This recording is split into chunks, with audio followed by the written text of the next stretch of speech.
Hi hello and welcome.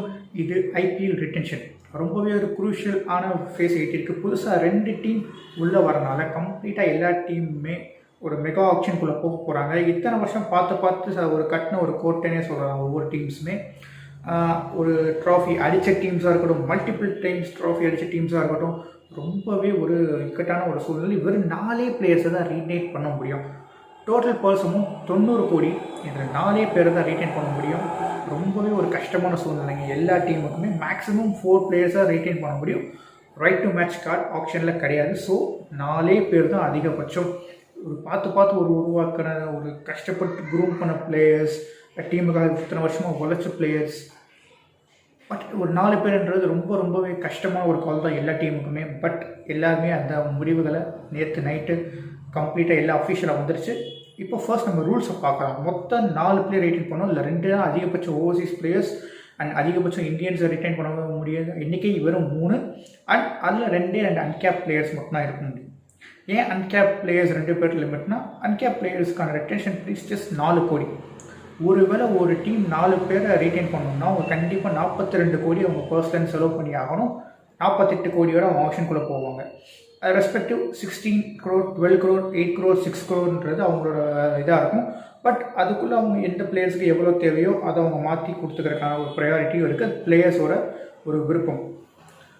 And 3 பிளேயரை retain பண்ணக்கூடிய ஒரு டீம் பார்த்தீங்கன்னா 33 கோடி அவங்க பர்சனல் செலவழிச்சாகணும். 15 கோடி for the first player and 11 crore for the second player and 7 crore for the third player. அந்த 2 பிளேயரை ரீட்டைன் பண்ண போகிற டீம்ஸ் பார்த்தீங்கன்னா மொத்தம் 24 கோடி அவங்க பர்சனல் ஸ்பெண்ட் பண்ணி ஆகணும். ஒரு 14 crore for the first player and 10 crore for the second player. And ஒரே ஒரு பிளேயர் தான் ரீட்டைன் பண்ண போகிற டீம் 14 கோடி அவங்க பர்ஸ்லேருந்து அவங்க செலவழிக்க போகிறாங்க. இப்போ யார் எந்த பிளேயர்ஸை ரீட்டைன் பண்ணியிருக்காங்கன்றதை பார்த்துடலாம். ஃபர்ஸ்ட் நம்ம பார்க்க போகிறது ராயல் சேலஞ்சர்ஸ் பெங்களூர். அவங்க செலவு பண்ணது 33 கோடியை ரீட்டைன் பண்ணது 3 பிளேயர்ஸு. விராட் கோலி த ஸ்கிப்பர், முன்னாள் ஸ்கிப்பர்னு சொல்லலாம். இனிமேல் அவர் லீட் பண்ண போகிறதில்ல. ஆனால் ஒரு ப்ரிடாமினண்ட்டாக ஒரு என்டையர் அவரோட கெரியரையுமே பெங்களூரோட பண்ணியிருக்காரு. அவரோட அவ்வளோ எமோஷ்னல் ஒரு பாண்டிங் இருக்குது. Extraordinary phenomenal cricket. அவரை ரீட்டைன் பண்ணதில் ஒரு நோ பிரெய்னர். 15 கோடிக்கு விராட் கோலி ரீட்டைன் பண்ணியிருக்காங்க. அண்ட் 2வது அவங்க ஆஃப் பண்ணது கிளென் மேக்ஸ்வெல். ஏபி டிவிலியர்ஸ் இல்லாத காரணத்தினால வேறு வழியே இல்லை. அதுக்கப்புறம் இருக்க ஒரு மிகப்பெரிய ஸ்டார் பிளேயர் பார்த்தீங்கன்னா மேக்ஸ்வெல். ஏன் ஆட போகிறது சின்னசுவாமி ஸ்டேடியமில் 7 மேட்சஸ் ஆல்மோஸ்ட் அங்கே தான் இருக்க போது. ப்ராபப்ளி இப்போ எக்ஸ்ட்ரா டீம் வரனால இன்னும் எக்ஸ்ட்ரா மேட்சஸ் அவங்களுக்கு சின்னசுவாமி ஸ்டேடியமில் ஆட வேண்டிய வரலாம். ரொம்ப குரூஷியல் அவங்களுக்கு. ஏன்னா அவங்களுக்கு மேக்ஸ்வெல்லை பொறுத்த வரைக்கும் ஒரு 5 மேட்ச் ஜெயிச்சு கொடுக்க முடியுமா ஹோம் கிரவுண்டில். சின்ன கிரவுண்ட். அவரோட மிஸ் டைம் ஷாட்ஸ் கண்டிப்பாக 6 போகும். ஸ்பின்னர்ஸை எக்ஸ்ட்ராடனரியாக டேக்கிள் பண்ணுறதுக்கு நிறைய டெக்னிக்ஸ் வச்சுருக்காரு. ஸ்வீப், ரிவர்ஸ் ஸ்வீப், ஸ்விட்ச் ஹிட், ஆல்மோஸ்ட் ஒரு லெஃப்ட் ஹேண்டருக்கான ஆங்கிளையும் இங்கே எடுத்துகிட்டு வராரு. ஒரு முக்கியமான ஒரு ஆஸ்பெக்ட் 6வது ஒரு பவுலர். ஆட போகிறது சின்னசுவாமி ஸ்டேடியம்ன்றப்போ கண்டிப்பாக உங்களுக்கு அந்த எக்ஸ்ட்ரா பவுலிங் ஆப்ஷன் ரொம்ப ஹேண்டியாக வரும். அதை எல்லா ஒரு பாக்ஸஸையும் டிக் பண்ணுற மாதிரி ஒரு பிளேயர்னால் அது கிளென் மேக்ஸ்வெல். 3வது பிளேயராக முகமது சிராஜை தக்க வச்சுருக்காங்க 7 கோடிக்கு. போன சீசன் முந்தின ஒரு 2 சீசனாக ரொம்பவே எக்ஸ்ட்ராடனரியாக பெர்ஃபார்ம் பண்ணியிருக்காரு. அதுக்கு முன்னாடி ரொம்பவே ஒரு மாக் பண்ணப்பட்ட ஒரு பிளேயர். என்னது இவர் டிண்டா அகாடமின்லாம் அவர் கிண்டல் பண்ணியிருக்காங்க. பட் இந்த முறை அவர் டெவலப் பண்ணது பார்த்தீங்கன்னா அவர் 2 பக்கமும் ஸ்விங் பண்ண ஆரம்பிச்சிருக்காரு. பவர் பிளேயில் ஸ்விங் பண்ணுறதாகட்டும், டெத் ஓவர்ஸில் எக்ஸ்ட்ராடனரியாக பவுலிங் போட்டிருக்காரு. இந்தியன் டீம்லேயும் நல்ல ஒரு ப்ராஸ்பெக்டாக மாறிட்டு வந்திருக்காரு. யாக்கர்ஸும் நல்லா போடுறாரு. அது மட்டும் இல்லாமல் டெஸ்ட்டில் வாபிள் சீம், ஸ்கிராம்பிள் சீம் சொல்லுவாங்க, இன்க்ளூட் பண்ணி நல்ல ஒரு வேரியேஷனாக அவருக்கு சூப்பராக போயிட்டுருக்கு. சிராஜை 7 கோடிக்கு ரீட்டைன் பண்ணியிருக்காங்க. இப்போ அவங்க ரொம்பவே மிஸ் பண்ண போகிறது பார்த்தீங்கன்னா ஒரு யூஸ்வேந்தர் சேனல். பிகாஸ் அந்த சின்னசாமி ஸ்டேடியமில் பவுலிங் போடுறதுன்றது ரொம்ப ஒரு கஷ்டமான விஷயம். சின்ன கிரவுண்ட், ஒரு ஸ்பின்னராக ஒரு லெகி அந்த பிச்சில் அவரோட ரெக்கார்ட் அவுட்ஸ்டாண்டிங். அவரை மிஸ் பண்ண போகிறது ரொம்பவே ஒரு குரூஷியலான ஒரு விஷயமா இருக்கும் ராயல் சேலஞ்சர்ஸ் பெங்களூரை பொறுத்த வரைக்கும். அது போக வாஷிங்டன் சுந்தர் இருக்கிறாரு. இன்னும் நிறைய பிளேயர்ஸ் லைக் ஹர்ஷல் பட்டேல் ரொம்பவே crucial. Highest wicket taker, purple cap holder, purple Patel கூட அவர் பேர் வந்தது. ரொம்ப மிஸ் பண்ண போகிறாங்க. அவர் பார்த்தீங்கன்னா ஆல்மோஸ்ட் ஒரு கேப்டன் பிளேயர் ஆகிட்டார். இப்போ ஆக்ஷனுக்கு அவரை திரும்ப பிக் பண்ண முடியுமான்றது ஒருத்தர் தான் போவாங்க. கண்டிப்பாக அவரை நோக்கி போவாங்கன்றது தான் என்னோட ஒரு பெர்ஸ்பெக்டிவாக இருக்குது. அவங்க ஸ்பெண்ட் பண்ணது மொத்தம் 33 கோடி. அவங்க 57 கோடியோட இப்போ ஐபிஎல் ஆப்ஷனுக்குள்ளே போக போகிறாங்க, மெகா ஆப்ஷனுக்குள்ளே. 2வது நம்ம பார்க்க போகிற டீம் மும்பை இந்தியன்ஸ். 2 பேர் எந்த விதமான செகண்ட் தாட்டும் இல்லாமல் அவங்க பண்ணுவாங்கன்றது தெரியும். ரோஹித் சர்மா அண்ட் ஜஸ்பிரித் பும்ரா அதை பண்ணியிருக்காங்க. 16 கோடி for the captain Rohit Sharma and Jasprit Bumrah ஒரு 12 கோடிக்கு எடுத்திருக்காங்க. ரொம்ப ரொம்ப முக்கியமான ஒரு பிளேயர்ஸுங்க. ஒரு இந்தியன் டீம்னு பார்த்தாலும் ஒரு கோரில் ரொம்பவே எப்பயுமே ஒரு இந்தியன் டீமில் சொன்னால் ஒரு 4 பேரை சொன்னால் அந்த 2 பேரில் கண்டிப்பாக பும்ரா ரோஹித் பேர் எல்லா ஒரு வாயிலையும் வரும். அப்படி ஒரு ப்ரிடாமினன்ட் 5 கப்பு அடித்து கொடுத்த ரோஹித் சர்மா அண்ட் ஜஸ்பிரித் பும்ரா பொண்ணுமா டெத்தில் போடணுமா மிடில் ஓவர்ஸில் போடணுமா எதுவாக இருந்தாலும் அவர் ரோல் பக்காவாக க்ளீனாக பண்ணிட்டு போயிடுவார். அண்ட் 3வது டிவிஷன் வரும்போது அவங்களுக்கு மிகப்பெரிய ஒரு நிறைய ஆப்ஷன்ஸ் இருக்குது. அதாவது எல்லாமே ஒரு ஸ்டார் பிளேயர்ஸாக இருக்கப்போ ஒரு சூரியகுமார் யாதவ் இருக்காரு, இஷான் கிஷன் இருக்காரு, காரன் பொல்லாட் இருக்காரு, ஹர்திக் பாண்டியா இருக்காரு, ஒரு ஓவர்சீஸ் பிக்ஸ் பார்த்தீங்கன்னா ஒரு ட்ரெண்ட் போல்ட்டை வச்சுருக்காங்க. இந்த மாதிரி ஒரு பல குழப்பங்கள் இருந்தாலும் அவங்க சூரியகுமார் யாதவ் கிட்டே போயிருக்காங்க. நல்ல ஒரு ஆப்ஷன் தான். பிகாஸ் அவங்க டாப் ஆர்டர் பார்த்தீங்கன்னா இப்போ ரோஹித் சர்மா சூரியகுமார் யாதவ் இருக்காங்க. நம்பர் ஓப்பனிங் ஸ்லாட்டில் ரோஹித் சர்மா நம்பர் 3 சூரியகுமார் யாதவ் இருக்கிறனால அவங்களுக்கு ஒரு டாப் ஆர்டர் செட் ஆகிடுச்சு. அண்ட் பவுலிங்க்கு பும்ரா வச்சுருக்காங்க. அதுக்கப்புறம் பொல்லாடு எடுத்திருக்காங்க. பொல்லாடு வந்து 6 கோடி கிரியேட் பண்ணியிருக்காங்க. கிட்டத்தட்ட 2010 போலர் வந்ததுலேருந்து ரொம்பவே டீமுக்கு லாயலாக இருந்திருக்காரு. நல்ல நல்ல பர்ஃபார்மன்ஸஸ் கொடுத்துருக்காரு. வெஸ்ட் இண்டீஸை லீட் பண்ணுற ஒரு கேப்டன் ரோஹித் சர்மாவுக்கு இல்லாதப்பெல்லாம் டீமை லீட் பண்ணியிருக்காரு. ரொம்ப ரொம்ப எக்ஸ்பீரியன்ஸ் அண்ட் ஒரு ஃபினிஷர் அண்ட் மோர் ஆஃப் நல்ல ஒரு ரீசண்டான ஒரு பவுலர். கட்டர்ஸ் நிறையா போடுவார், ஸ்லோ ஓவன்ஸ் நிறையா போட்டு ஒரு கேமோட ஃபேஸை மாற்றப்படுவார். அந்த 6th பவுலிங் ஆப்ஷனாக இவர் பயங்கரமாக யூஸ் பண்ண முடியும். ரொம்பவே ஒரு வேலிடான ரேட்டென்ஷன்ஸ். பட் ஸ்டில் இஷான் கிஷானுக்கு நம்ம வருந்தி தான் ஆகணும். ரொம்பவே எக்ஸ்ட்ராடனரியாக இருந்தார். ஒரு ஓப்பனிங் ஸ்லாட்டில் கிடச்சிருந்தால் இன்னும் கொஞ்சம் ரன்ஸ் அடிச்சிருக்க நல்ல ஒரு எக்ஸ்ட்ராடனரியாக அடிக்கக்கூடிய ஒரு பிளேயர். பட் அந்த flexibility to back down the order கொஞ்சம் குறைஞ்ச மாதிரி இருக்குன்னா அவர் ஸ்டாட்ஸ் எடுத்து பார்த்தீங்கன்னா டாப் ஆர்டரில் அவர் ஃபிக்ஸ் பண்ணால் அவர் அடிச்சு காலையில்ன்ற மாதிரி கம்மியான இன்னிங்ஸ் ஆடினாலும் ரொம்பவே எக்ஸ்ட்ராடனரியாக பர்ஃபார்ம் பண்ணியிருக்காரு. ஒரு விக்கெட் கீப்பரும் கூட அந்த ஒரு ட்ரிக்கை மிஸ் பண்ணியிருக்காங்கன்னு தோணுது. பட் சூரியகுமார் யாதவ் அண்ட் பொல்லாடுக்கு அஹேடா இஷான் கிஷானான்னு பார்க்குறப்ப ப்ராபப்ளி ஓகே அவங்க சூரியகுமார் யாதவ் செலக்ட் பண்ணது ஒரு நல்ல ஆப்ஷன் தான். அண்ட் காரன் பொல்லாட போயிருக்காங்க. இப்போது அவங்கள்ட்ட ஸ்பெண்ட் பண்ணியிருக்க அமௌண்ட் 42 crores அண்ட் ரிமைனிங் ஒரு 48 crores ஆப்ஷனுக்குள்ளே போக போகிறாங்க. நெக்ஸ்ட் நம்ம பார்க்க போகிறது கிங்ஸ் 11 பஞ்சாப். லோகேஷ் ராகுல் ஒரு மிகப்பெரிய டிசிஷன் எடுத்திருக்காரு. நான் ஆப்ஷனுக்கு போகிறேன்ற ஒரு டிசிஷனை நம்ம ரெஸ்பெக்ட் பண்ணி தான் ஆகணும். அதை கும்பலியே மென்ஷன் பண்ணியிருந்தார். அதனால அவங்க லோகேஷ் ராகுலை ரிட்டைன் பண்ண முடியாத ஒரு சுச்சுவேஷனுக்கு தள்ளப்பட்டிருக்காங்க. மயங்க் அகர்வாலை ரிட்டைன் பண்ணியிருக்காங்க first player.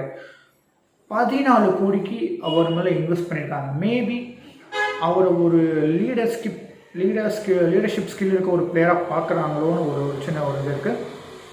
Extraordinary player end அவுட்டில் 2 சீசனுமே இனிஷியல் ஃபேஸில் பார்த்தீங்கன்னா துபாயில் ஆரஞ்ச் கேப்புக்கு கண்டெண்டராகவே இருந்தார். அவர் லோகேஷ் ராகுலும் சரி, அவர் 100 அடித்ததாக இருக்கட்டும் சரி, ஷார்ஜாவில் சரி, இதுலேயும் சரி ரொம்ப ரொம்ப நல்லா பெர்ஃபார்ம் பண்ணார். மயங்க் அகர்வாலை பொறுத்த வரைக்கும் ஒரு எக்ஸ்ட்ராடினரி ஃபீல்டரும் கூட நிறைய எக்ஸ்பீரியன்ஸ் இருக்குங்க. டொமஸ்டிக் சரி, இன்டர்நேஷ்னல் சரி, எஸ்பெஷலி பஞ்சாபுக்கு ரொம்ப ரொம்ப எக்ஸலண்ட்டாக பண்ணியிருக்காங்க. அவர் மேலே 14 கோடியை இன்வெஸ்ட் பண்ணியிருக்காங்க கிங்ஸ் 11 பஞ்சாப். அண்ட் செகண்ட் பிளேயராக அன்கேப்ட் அர்ஷ்தீப் சிங்கை இப்போ பிக் பண்ணியிருக்காங்க. ரொம்பவே ஒரு சாலிடான பவுலர். ஹோம் பாய், வெறும் 21 வயசு தான் ஆகுது. அவருக்கு ரொம்ப ஒரு லாங் டேர்ம் ஒரு கெரியர் இருக்குது. அவர் மேலே அந்த 4 கோடி இன்வெஸ்ட் பண்ணது ஒரு சாலிடான ஒரு விஷயம் பார்க்கணும். அவங்க ஸ்பெண்ட் பண்ணிக்கிற வெறும் 18 கோடி மிகப்பெரிய ஒரு பர்ஸ் 72 கோடி வரை அவங்க மெகா ஆப்ஷனை அணுக போகிறாங்க. ரொம்பவே ஒரு இன்ட்ரெஸ்டிங்காக இருக்கும். பல பாக்ஸஸ் அவங்களுக்கு டிக் ஆகணும். பார்ப்போம் எந்த மாதிரி ஒரு ஆஸ்பெக்டில் அவங்க இந்த ஆப்ஷனை அணுக போகிறாங்கன்றது. அண்ட் சன்ரைசர்ஸ் ஹைதராபாத்தை பொறுத்த வரைக்கும் அவங்க ரீட்டைன் பண்ண முடியாத ராஷித் கானை, டேவிட் வார்னரை விட்டுருக்காங்க. டேவிட் வார்னர் விட்டது ஆல்மோஸ்ட் ஒரு போன சீசன்லேயே அவர் ஆட வைக்காத போய் தெரிஞ்சுது. பட் ராஷித் கானை அவங்க விட்டது வந்து ஒரு மிகப்பெரிய ஒரு இதாக தான் இருக்கும். பிகாஸ் ஒரு 14 கோடிக்கு அவரை நீங்கள் ரிட்டைன் பண்ணுறதுக்கோ, ஒரு 15 கோடிக்கு ரிட்டைன் பண்ணுறதுக்கோ கண்டிப்பான ஒரு ஒர்த்தான பிளேயராக இருந்திருப்பார். ஒரு மெகா ஆப்ஷன் போகும்போது கண்டிப்பாக ஒரு மிகப்பெரிய ப்ரைஸ் போகக்கூடிய ஒரு பிளேயர் அவர் தான். ஏன்னா 2015 ஒரு T20s எடுத்து பார்த்தீங்கன்னா கிட்டத்தட்ட 400 விக்கெட் எடுத்திருக்காருங்க. எவ்வளோ பெரிய ஒரு அச்சீவ்மெண்ட். அதாவது ஆல்ரவுண்ட் த குளோப். இந்தியாவில் போட சொன்னீங்கன்னா போடுவார். எந்த ஒரு பிச்சாக இருந்தாலும் சரி அவரோட வந்து ஒரு எக்ஸ்ட்ராடினரி ஒரு பவுலர் ஆஃப் தி இயரானே சொல்லலாம். அவரை மிஸ் பண்ணியிருக்காங்க. கெயின் வில்லியம்சனை ஒரு கேப்டன்சி பெர்ஸ்பெக்டிவ்லையும் ஒரு சரி ஒரு சாலிட் பேட்ஸ்மேன். நியூசிலாண்டை வந்து இப்போ ஃபைனலுக்கு எடுத்துகிட்டு போகிறாங்க. ஃபைனலில் அவரோட பெர்ஃபார்மன்ஸ் ரொம்பவே எக்ஸ்ட்ராடினரியாக வித் த பேட். 14 கோடிக்கு கெயின் வில்லியம்சனை ரீட்டைன் பண்ணியிருக்காங்க. அண்ட் மிச்ச 2 பிளேயர்ஸ் பார்த்தீங்கன்னா அவங்க யாரையுமே கன்சிடர் பண்ணலங்க. இருக்க நட்ராஜனை கன்சிடர் பண்ணல, ஒரு ஜேசன் ஹோல்டரை கன்சிடர் பண்ணல. நிறைய ஒரு பிளேயர்ஸ் இருந்தாங்க. மனிஷ் பாண்டே ரொம்பவே எக்ஸ்ட்ராடினரியாக அவங்களுக்கு காலகாலமாக எடுத்துகிட்டு வந்திருக்காரு. யாரையும் செலக்ட் பண்ணாமல் அவங்க ஃப்ரெஷ் டேலண்ட்ஸுக்கு போயிருக்காங்க. அப்துல் சமாத்க்கு 4 கோடியும், உம்ரான் மாலிக்கு 4 கோடியும். உம்ரான் மாலிக் வந்து ஒரு ரொம்ப ரொம்ப rare breed of cricketer. 150 plus ஒரே ஓவரில் 2 3 பால் போட முடியுன்றது வந்து ஒரு டிகேடுக்கு ஒரு பிளேயர்னு கூட சொல்ல முடியாது. ஆல்மோஸ்ட் ஒரு செஞ்சுரி பிளேயருக்கான ஒரு செஞ்சுரின்னு சொல்லலாம். அந்த மாதிரி ஒரு எக்ஸ்ட்ராடினரியான ஒரு ஸ்கில் செட்டை வச்சுருக்காரு. 150 ப்ளஸ் கன்சிஸ்டண்ட்டாக போடுறது ஒரு ஆண்ட்ரிச் நார்க்கியா கூட கம்ப்ளீட் பண்ணுற அளவுக்கு ஒரு எக்ஸ்ட்ராடினரியான ஒரு பேஸ் கண்டிப்பாக அது யூஸ் ஆகும். அண்ட் அப்துல் சமாத் ஒரு leg spinner who can really bat well. Leg ஸ்பின்னராக ஒரு ஓவர் 2 ஓவர் எங்கேயாவது கொடுத்தாலும் அவர் லெக் சைடில் ரொம்ப ரொம்ப ரொம்ப ஸ்ட்ராங்கான ஒரு கிரிக்கெட்டர். ஸோ அப்துல் சமாத் ரொம்பவே ஒரு சாலிடான ஒரு பிக்னே சொல்லலாம் ஃபார் அன்கேப் பிளேயர். அன்கேப் பிளேயர்ன்றப்ப வெறும் 4 கோடி கொடுத்தா போதும். 2 அன்கேப் பிளேயர் 8 கோடியில் அவங்க முடிச்சுட்டாங்க. 3 பிளேயர் அவங்க ரிட்டைன் பண்ணியிருந்தாலும் 22 கோடி செலவு பண்ணியிருக்காங்க. 68 கோடி அவங்க கையில் மிச்சம் இருக்குது. இப்போது சென்னை சூப்பர் கிங்ஸுக்கு வருவோம். ரவீந்திர ஜடேஜா 16 கோடி ஃபர்ஸ்ட் பிக்காக அமைஞ்சிருக்காரு. அதுக்கு காரணம் எம்எஸ்டிஏவுக்கு ஹைடாக 14 கோடி அவருக்கு கிடச்சிருக்கு. அது மேபி எம்எஸ்டியோட டிசிஷனாக கூட எடுத்துக்கலாம். மேபி எனக்கு ப்ரைஸ் அந்தளவுக்கு வேணாம் நான் யோசிச்சிருக்கலாம். பிகாஸ் ஒரு லாங் ப்ராசஸ், எத்தனை வருஷம் இன்னும் எம்எஸ்டி கண்டினியூ பண்ண போகிறான்றது அவருக்கு மட்டுமே தெரிஞ்ச ஒரு விஷயம். கண்டிப்பாக அவரோட கடைசி மேட்ச் சென்னைலாம் இருக்குன்னு சொல்லியிருக்காரு. பார்ப்போம். ரொம்பவே ஒரு பார்க்க வேண்டிய ஒரு விஷயமா இருக்கும். அது எப்போ நடக்க போகுது, எப்படி நடக்க போகுது. பிகாஸ் ஒரு டெஸ்ட்டில் வந்து சொல்லாமல் ரிட்டையர்ட் ஆகிட்டு போனார். பார்ப்போம் என்ன ஒரு மைண்ட் செட்டில் எம்எஸ்டி இருக்காருன்றது. அண்ட் ஜடேஜாவுக்கு திருப்பி வரும். ரொம்பவே ஒரு சாலிடான ஒரு ஃபினிஷர். போன ஹர்ஷல் பட்டேலை ஒரு 37 ரன் கிட்ட அடித்தார் அந்த ஓவரில். ரொம்பவே ஒரு எக்ஸ்ட்ராடினரியான ஒரு இதாக இருந்ததுக்கு. அவர் இந்தியன் டீம்லேயும் சரி, ஒரு ஒயிட் பால் ஃபார்மேட்டில் சரி, ஒரு டெஸ்ட் ஃபார்மேட்லேயும் சரி, ஒரு பேட்ஸ்மேனாக அவரோட எவல்யூஷன் ரொம்பவே வே அபவ் த நம்ம எக்ஸ்பெக்டேஷனே இருந்திருக்கு. ப்ளஸ் பவுலிங் 4 ஓவர் கன்சிஸ்டண்ட்டாக கொடுக்கக்கூடிய ஒரு எக்ஸ்ட்ராடினரியான ஃபீல்டர். மேபி ஒரு லீடர்ஷிப்புக்கு யோசிக்கக்கூடிய ஒரு ப்ராஸ்பெக்டாக இருக்கலாம். இருக்க ஒரு சான்சஸ் அதிகமாகவே இருக்குது. எம்எஸ்டிக்கு அப்புறம் யாருன்னு அந்த டைமில் யோசிக்கிறதுக்கு பதிலாக மேபி ஒரு ஜடேஜாவை யோசிக்கிறாங்களோன்றது ஒரு 14 கோடிக்கு அவங்க கொடுத்து எடுக்கிறதுனால தோணுது. அண்ட் மொயின் அலியை பொறுத்த வரைக்கும் ஒரு எக்ஸ்ட்ராடினரியான கிரிக்கெட்ன்றது சந்தேகமே இல்லை. இப்போ T10 லீகில் கூட 23 பாலில் 77 ரன் அடித்தார். 146 சேஸ் பண்ணியிருக்காரு. ஒரு கெனர் லூயிஸோட பார்ட்னர்ஷிப் போட்டு அதில் ஃபர்ஸ்ட் 2 சிக்ஸஸ் பார்த்தீங்கன்னா ஒரு எட்ஜ் பவுண்ட்ரி சிக்ஸஸ்ன்னு போச்சு. பட் அதுக்கப்புறம் எல்லாமே பர்ஃபெக்டாக ஆடினார். அது அவர் வந்து ரிட்டையர் பண்ணிட்டார். இந்த மாதிரி என்னால் ஆட முடியும், எனக்கு ப்ரைஸ் டேக் வந்து எனக்கு நல்ல ஒரு ப்ரைஸ் வேணும்னு அங்கே ஒரு கோட்டை வச்சனால 8 கோடி அவருக்கு கொடுத்துருக்காங்க சிஎஸ்கே. பிகாஸ் இந்த மாதிரி ஒரு பர்ஃபார்மன்ஸஸ் கன்சிஸ்டண்ட்டாக ஒரு ஆல்ரவுண்டுக்குள்ளே கொடுத்துட்டே இருந்தால் அவருக்கு மெகா ஆக்ஷன் போகும்போது இன்னும் அவரோட வேல்யூ கண்டிப்பாக கூட தான் போகுது. ஸோ 8 கோடிக்கு அந்த டீலை அவங்க ஃபைனலைஸ் பண்ணது ரொம்பவே ஒரு சல்டான விஷயம். ஒரு சாலிடான ஆஃப் ஸ்பின்னர், டாப் ஆர்டரில் ஆடக்கூடிய ஒரு பிளேயர், ரொம்பவே ஒரு கவர்டாக இருக்குது. ருத்ராஜ் கைக்கோட 6 கோடிக்கு ரிட்டைன் பண்ணியிருக்காங்க. ஒரு ஸ்பார்க் இல்லைன்னு சொல்லிட்டு இருந்த ஒரு ஸ்டேஜில் இருந்து அதுக்கப்புறம் எம்எஸ்டி சொன்னதுக்கப்புறம் ஒரு எக்ஸ்ட்ராடினரியாக கடைசி 3 மேட்ச்சில் 50 அடிச்சு. அதுக்கப்புறம் போன சீசனில் இப்போ ஃபர்ஸ்ட் மேட்ச் பார்த்தீங்கன்னா நம்ம யூஏஇ லீக்கில் பார்த்தீங்கன்னா மும்பை இந்தியன்ஸுக்கு அகேன்ஸ்டாக எக்ஸ்ட்ராடினரியாக அதுக்கப்புறம் ஒரு 100 அடித்தார். ரொம்ப ஒரு ப்ராமிசிங் யங்ஸ்டராக தெரியாது. கேப் கிடச்சிருச்சு இந்தியன் டீமில். ஸ்ரீலங்கா சீரிஸ் போகும்போது அவருக்கு ஒரு கேப் கிடச்ச காரணத்தினால ஒரு அன்கேப்டாக இல்லை 6 கோடிக்கு அவரை ரீட்டைன் பண்ணியிருக்காங்க. ரொம்பவே ஒரு பேலன்ஸ்டான ஒரு டீம் தாங்க. 2 ஃபினிஷர்ஸ் ஆஸ்பெக்டில் ஜடேஜா இருக்காங்க, எம்எஸ்டியும் இருக்காரு. ஒரு பவுலிங் ஆப்ஷனுக்கு பார்த்தீங்கன்னா 2 பேர் பவுலர்ஸ் ஒரு 6 ஓவர் வரையும் கொடுக்க முடியும் கண்டிப்பாக. ஜடேஜாவில் ஒரு 4 ஓவர், மொயின் அலி கன்சிஸ்டண்ட்டாக 4 ஓவர் போட முடியுமான்னு தெரியாது. பட் அவருக்கு அசிஸ்டன்ஸ் கொஞ்சம் இருக்க பிச்சர்ஸில் அவரால் 4 ஓவர் கொடுத்து அவர் எடுக்க முடியும். ஒரு 8 ஓவருக்கான ஒரு ஆப்ஷன், ஒரு சாலிடான ஒரு பேட்டிங் இருக்கக்கூடிய ஒரு லைனப்பை சென்னை சூப்பர் கிங்ஸ் செலக்ட் பண்ணியிருக்காங்க. ஒரு ஆல்ரவுண்ட் இவங்களை சுற்றி ஒரு கோர் ஃபார்ம் பண்ணுறது ரொம்பவே கொஞ்சம் அவங்களுக்கு ஈஸியான ஒரு விஷயம் இருக்கிற ஆப்ஷனில் 42 கோடி ஸ்பெண்ட் பண்ணியிருக்காங்க. மிச்சம் இருக்குது 48 கோடி. And Delhi Capitals Shreyas Iyer miss பண்ணியிருக்காங்க. அது அவரோட பர்சனல் டிசிஷனாக இருக்கலாம். ஏன்னா போன சீசனில் ஒரு இன்ஜுரி காரணத்தினால ஒரு கேப்டன்சி பண்ட்டுக்கு கொடுக்கப்பட்டது. பட் 2வது யூஏஇ லீக்கில் அவர் வந்தப்போ நாங்கள் பண்ட்டி அவங்க கேரி பண்ணுறோன்னு முடிவு பண்ணாங்க. அது மேபி ஸ்ரேயாஸ் ஐயரை கொஞ்சம் அஃபெக்ட் பண்ணியிருக்கலாம். மேபி அவர் கேப்டன்சி ரோலை எடுக்கணும்னு ஒரு ஆசை இருந்திருக்கலாம் அவருக்கு. ரெஸ்பெக்ட் டு த சிச்சுவேஷன் அவர் ஆடினாரு, நல்லாவே பெர்ஃபார்ம் பண்ணி கொடுத்தாரு. பட் இங்கே அவர் மிஸ் அவுட் ஆகிறாரு. ரிஷப் பண்ட் 16 கோடிக்கு எடுத்திருக்காங்க. ரொம்பவே ஒரு சாலிடான யங்ஸ்டர். ஏஜ் ரொம்ப கம்மி. லீடர்ஷிப் போன சீசனில் எந்த அளவு பண்ணார்ன்றதை பார்த்தோம். Terrific hitter.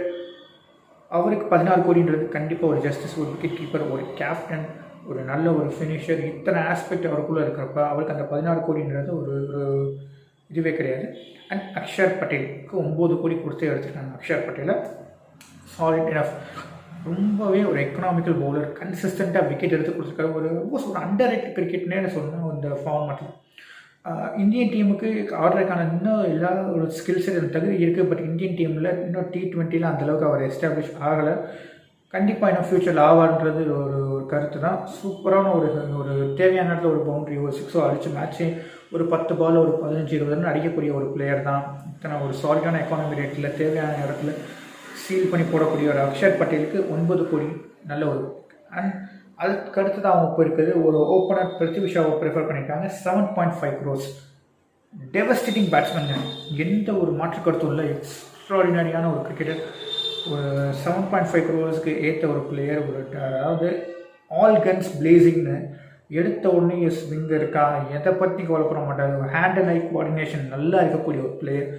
என் ஆர்க்குக்கு வருதானலாம் பார்க்க மாட்டார். ரன் ஸ்கோரிங் ஆப்ஷன்ஸ் எல்லா ஒரு பேட் பால்ஸையும் சரி, ஒரு குட் பால்ஸையும் சரி, ரன் ஸ்கோரிங் ஆப்ஷன்ஸாக கன்வெர்ட் பண்ணக்கூடிய ஒரு பிளேயர். பிருத்திவி ஷா ஒரு 7.5 கோடிக்கு அவர் எடுத்துருக்காங்க. And Anrich Nortje 6.5 crore ahead of Kagiso Rabada. அந்த நார்கியாவுக்கு வந்து பார்த்தீங்கன்னா அவரோட ட்ரெமண்டஸ் ஸ்கில் செட், 150+, 145+ கன்சிஸ்டண்ட்டாக போடக்கூடிய ஒரு பவுலர். அவருக்கு 6 கோடின்றது ஒரு சர்ப்ரைசிங்கான ஒரு விஷயம் கிடையாது. அவங்க ஸ்பெண்ட் பண்ணியிருக்க amount 42.5 crore and remaining 47.5 crores இருக்குது. அவங்க மிஸ் பண்ணது பார்த்தீங்கன்னா ஒரு ஷிக்கர் தவன் அவங்க மிஸ் பண்ணியிருக்காங்க. ஒரு ககீஸ், ஒரு ரபாடா விட்டுருக்காங்க. ரவி அஸ்வின், ஸ்ரேயாஸ் ஐயர், பல சாலிடான பிளேயர்ஸ் மிஸ் பண்ணியிருக்காங்க. சிஎஸ்கேக்கு பற்றி நான் சொல்ல மாட்டேன். ரொம்பவே அவங்களும் ஒரு ஹார்டான ஒரு டெசிஷன் எடுத்துருக்காங்க. பிகாஸ் ஏஜ் ஃபேக்டர் காரணமாக தெரியல, டூ பிளேஸஸை ட்ராப் பண்ண வேண்டிய சுச்சுவேஷனில் இருக்குது. சுரேஷ் ரெய்னாவை ட்ராப் பண்ணியிருக்காங்க. சின்னத்தலை ரெய்னா த்ரூஅவுட் ஒரு ஐபிஎல் கெரியருமே அவர் சிஎஸ்கேல செலவழிச்சிருக்காரு. இங்கே சிஎஸ்கே ஆடின வரைக்கும் பார்ப்போம் அவருக்கு என்ன ஃப்யூச்சர் ஹோல்ட் பண்ணியிருக்குன்னு ஆப்ஷனில். அண்ட் கேகேஆர் ரொம்ப ஒரு பேலன்ஸ்டாக செலக்ட் பண்ணிட்டாங்கன்னு தோணுது. ரசலுக்கு 12 கோடி, வருண் சக்கரவர்த்திக்கு 8 கோடி, வெங்கடேஷ் ஐயருக்கு 8 கோடி அண்ட் சுனில் நரேனுக்கு 6 கோடி. இதில் ரசல் அண்ட் சுனில் நரேன் வந்து ரொம்பவே ஒரு ப்ராமிசிங்காக ரொம்ப வருஷமாக கேகேஆர் அசோசியேட் ஆகியிருக்காங்க. எக்ஸ்ட்ராடினரியான ஒரு பேட்ஸ்மேன். பட் ஃபிட்னஸ்ன்றது ரசலுக்கு ஒரு மிகப்பெரிய ஒரு கன்சர்னாக இருக்குது. அதை அவங்க யோசிக்காமல் 12 கோடி இன்வெஸ்ட் பண்ணியிருக்க மாட்டாங்க. அவர் ஆடுற கேம்லாம் பார்த்தீங்கன்னா ஒரு எக்ஸ்ட்ராடினரி ஃபினிஷாக இருக்கட்டும். அவரால் எனக்கு 2 ஓவர் தான் போட முடியும்னா அந்த 18வது ஓவர் 20 ஓவர் நான் அவர்கிட்ட வாங்கிக்கிறேன், எனக்கு 2 ஓவர் போட்டால் போது எனக்கு அடிச்சு கொடுன்ற ஒரு சுச்சுவேஷன் ரொம்ப கான்ஃபிடென்ட்டாக இருக்காங்க ரசல் மேலே. எந்த அளவுக்கு உனக்கு ஃபிட்னஸ் இருக்கோ இல்லையோ, முன்னால் முடிஞ்சது பண்ணி என் டீமுக்கு அது போதும், நீ முடிச்சு கொடுத்துருவன்ற ஒரு நம்பிக்கை ரசல் மேலே இருக்குது அவங்களுக்கு. ரசலுக்கு 12 கோடி. அண்ட் சுனில் நரேன் ஓப்பனிங் பேட்டிங்காக இருக்கட்டும், ஒரு நம்பர் 4 அஹிட், ஒரு க்ரூஷியலான சுச்சுவேஷன், ஒரு ரன் சேஸோ ஒரு ப்ரெஷரில் இருக்காங்கன்னு பார்த்தீங்கன்னா டக்குன்னு வந்து ஒரு 10 பால் ஒரு 15 அக்ஷர் பட்டேலோட பெட்டராக ஆடக்கூடிய ஒரு பிளேயர். ஒரு 10 பால் கிடச்சா ஒரு 20-22 ரன் அடிக்கக்கூடிய ஒரு பிளேயர்ன்றப்போ ஒரு ரன் சேஸ் ஈக்குவேஷனை கம்ப்ளீட்டாக மாற்றி விட்டு போயிடுவார். அந்த மாதிரி ஒரு பேட்ஸ்மேன் சுனில் நரேன். அண்ட் எக்ஸ்ட்ராடினரியான ஒரு ஸ்பின் டுவோ வருண் சக்கரவர்த்தி அண்ட் சுனில் நரேன். ஒரு மிஸ்ட்ரி டுவோ, ஆக்ஷன் நம்ம ப்ராப்ளம் இருந்திருக்கு, சுனில் நரேனுக்கு மாற்றிட்டு வந்திருக்காரு. ரொம்பவே எக்ஸ்ட்ராடினரியாக பர்ஃபார்ம் பண்ணியிருக்காரு. ஒரு 6 கோடிக்கு அவர் எடுத்திருக்காங்க. அண்ட் வருண் சக்கரவர்த்தி இந்தியன் டீமுக்கு செலக்ட் ஆனார் வேர்ல்டு கப்பில். பட் கிடச்ச 2 மேட்சஸில் ஓரளவுக்கு அவர் முடிஞ்சளவுக்கு பண்ணாங்க. அதில் எந்த விதமான ஒரு டவுட்டும் இல்லை. அதுக்கப்புறம் ட்ரீம் ட்ராப் பண்ணப்பட்டிருக்காரு. பட் இங்கே அவங்களுக்கு லீடிங் விக்கெட் டேக்கர் வருண் சக்கரவர்த்தி கண்டிப்பாக எடுத்திருக்காங்க 8 கோடிக்கு.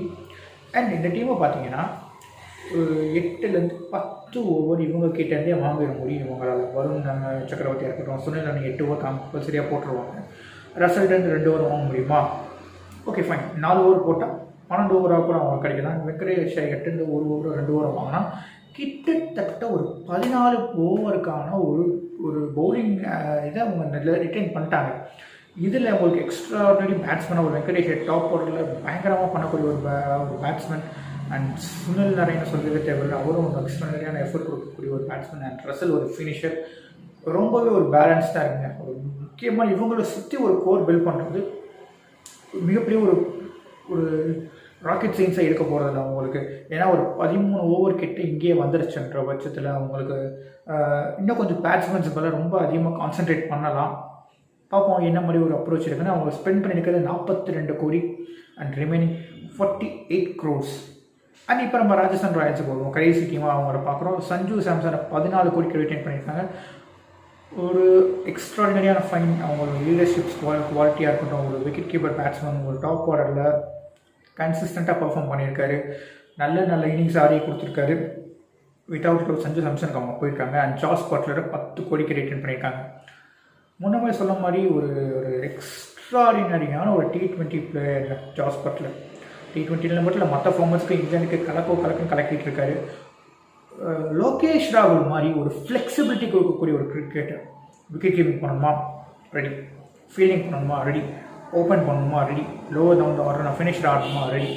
இந்த மாதிரி ஒரு ஃப்ளெக்சிபிலிட்டி ஒரு கொடுக்கக்கூடிய பிளேயர் வந்து ரொம்ப ரேர்ங்க. நீங்கள் ஒரு ரேர் ப்ரீட்ஸ்னே சொல்லலாம்.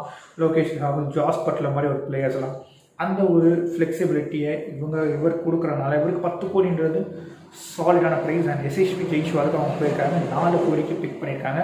ஒரு அன்கேப் பிளேயர், ரொம்ப சாலிடான பேட்ஸ்மேன். அண்டர் 19 வேர்ல்ட் கப் ஆகட்டும், திருப்பி இவங்க ராஜஸ்தானுக்கு அவர் பர்ஃபார்ம் பண்ணுறாங்க. Left hand opener and Sanju Samson, Jos Buttler top order completely pack. Maybe opening 2 பேரையும் டாப் 3 பிக் பண்ணிட்டாங்க. இவங்க middle order and lower down the order அவங்க பிக் பண்ண வேண்டிய ஒரு சுச்சுவேஷன் இருக்காங்க. ரொம்ப கிளியர் கட் பிளானில் இருக்காங்க. நாங்கள் டாப் ஆர்டர் ஃபிக்ஸ் பண்ணிட்டோம். இதுக்கப்புறம் நாங்கள் மெகா ஆப்ஷனில் போய் நாங்கள் என்ன வேணுமோ நாங்கள் எங்களுக்கு மிடில் ஆர்டர், பவுலர்ஸ், ஆல்ரவுண்டர்ஸ் எல்லாத்தையும் நாங்கள் எடுத்துக்கணும்னு முடிவு பண்ணிட்டாங்க. இதுவும் ஒரு சாலிடான ஒரு இதாக. ஆக்சுவலாக மெகா ஆப்ஷன்றது ஒரு சர்டன் செட் ஆஃப் பிளேயர்ஸை எடுத்துகிட்டு அவங்கள சுற்றி ஒரு டீமை ஃபார்ம் பண்ணுறது தான். அதில் கேகேஆர் ரொம்பவே எக்ஸப்ஷனலாக பண்ணியிருக்காங்க. ஒரு ஸ்ட்ராங்கான ஒரு பவுலிங் அண்ட் ஆல்ரவுண்டர்ஸ் எடுத்துகிட்டு ஒரு எக்ஸ்ட்ராடினரியாக எடுத்திருக்காங்கன்னு சொல்லலாம். ராஜஸ்தான் ராயல்ஸ் ஒரு டாப் ஆர்டரை கம்ப்ளீட்டாக நாங்கள் எடுத்துட்டோம். இதுக்கப்புறம் நாங்கள் ஆப்ஷனில் பார்த்துக்குறோம்னு முடிவு பண்ணியிருக்கேன். And spend 28 crores, remaining 62 crores.